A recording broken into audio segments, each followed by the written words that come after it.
Hello, this is Sabika Sayyad and welcome to the print headlines. Police stop CJP march to Parliament, use tear gas and batons. Security forces stop Cockroach Janata Party protesters marching towards the Parliament from Sansad Marg on the first day of the monsoon session. Police used batons and fired tear gas to disperse the crowd after protesters reached Raisina Road, around 200 meters from the Parliament, with a few protesters sustaining injuries. Sonam Wangchuk seeks temporary discharge to join Parliament march. Activist Sonam Wangchuk requested Safdarjung Hospital to temporarily discharge him so he could participate in the Cockroach Janata Party's Chalo Parliament March. Hospital authorities, however, said continued medical intervention and uninterrupted clinical monitoring remains necessary. JP Nadda urges CJP protesters to end sit-in. Union Health Minister JP Nadda said he requested Cockroach Janata Party representatives to call off their protest and help restore normalcy after holding detailed discussions with the delegation. Cockroach Janata Party leaders say JP Nadda assured talks on demands. Cockroach Janata Party spokesperson Saurav Das and Ashutosh Ranka said Union Minister JP Nadda assured them he would raise their demands with the government after they submitted a written memorandum. The CJP continues to demand reforms in the examination system and the resignation of Education Minister Dharmendra Pradhan. Amit Shah meets Dharmendra Pradhan amid CJP protests. Union Home Minister Amit Shah met Education Minister Dharmendra Pradhan as protests demanding the latter's resignation continued outside Parliament. Officials confirmed the meeting but did not disclose details of the discussion. National Conference protests in Delhi demanding restoration of J&K statehood. The National Conference, led by Farooq Abdullah, staged a protest in New Delhi on the opening day of Parliament's Monsoon Session, demanding the immediate restoration of statehood to Jammu and Kashmir.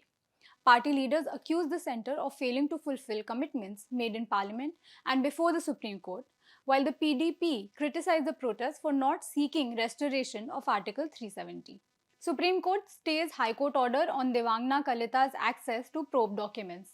The Supreme Court stayed a Delhi High Court order that had allowed Pinjra Tod activist Devangna Kalita to inspect investigation material not relied upon by Delhi police in the 2020 Delhi riots conspiracy case.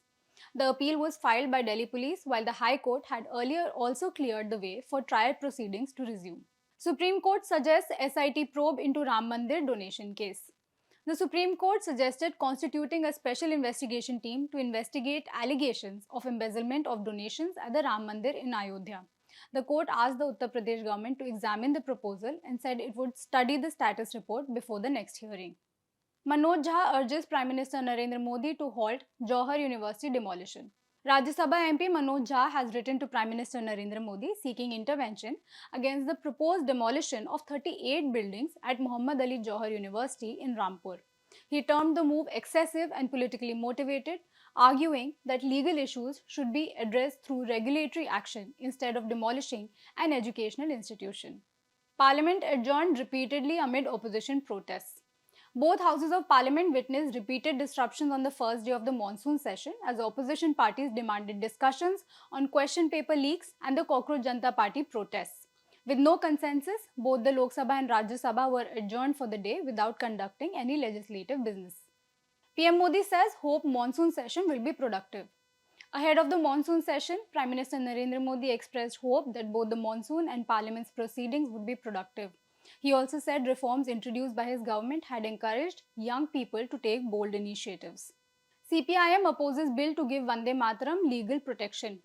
CPIM Rajya Sabha MP John Brittas opposed the introduction of a bill seeking statutory protection for Vande Mataram, arguing that it contradicts the Constitution's treatment of the national song.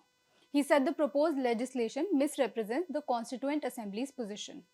West Bengal Chief Minister says Bengal to prioritize Bengali in official communication from September. West Bengal Chief Minister Shovendu Adhikari announced that from September 1, Bengali will be prioritized in all official government communication and administrative work across the state. He said the move follows a request from Union Home Minister Amit Shah to further promote the language. Centre says no decision yet on raising ethanol blending beyond 20%. The centre has not taken a decision to increase ethanol blending in petrol beyond the current 20%, Minister of State for Petroleum and Natural Gas Suresh Gopi informed the Rajya Sabha today. He said any future increase would be based on scientific studies and consultations with industry stakeholders. Tripura DGP Anurag Dhankar dies in office. Tripura Director General of Police Anurag Dhankar was found in his office at the police headquarters in Agartala and was declared dead after being taken to the hospital. The 1994 batch IPS officer was discovered in the washroom attached to his chamber. Rescue efforts slowed by heavy rain in flood-hit Jammu and Kashmir.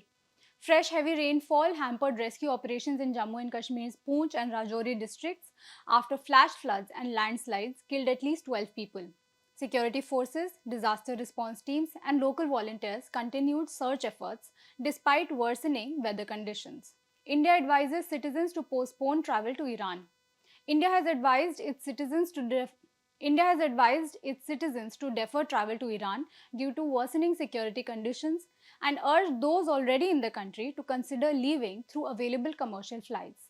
The advisory follows escalating conflict and instability across the region.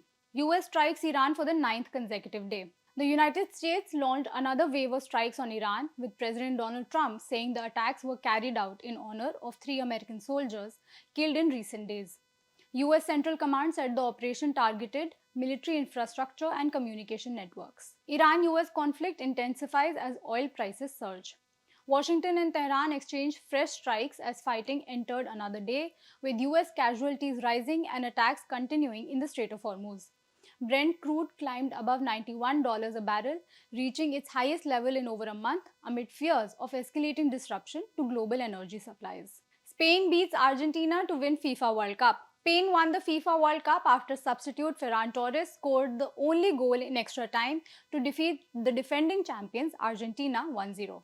The victory secured Spain's return to the summit of world football after a tense and closely fought final. That's all we have for you today. We'll be back tomorrow with the latest.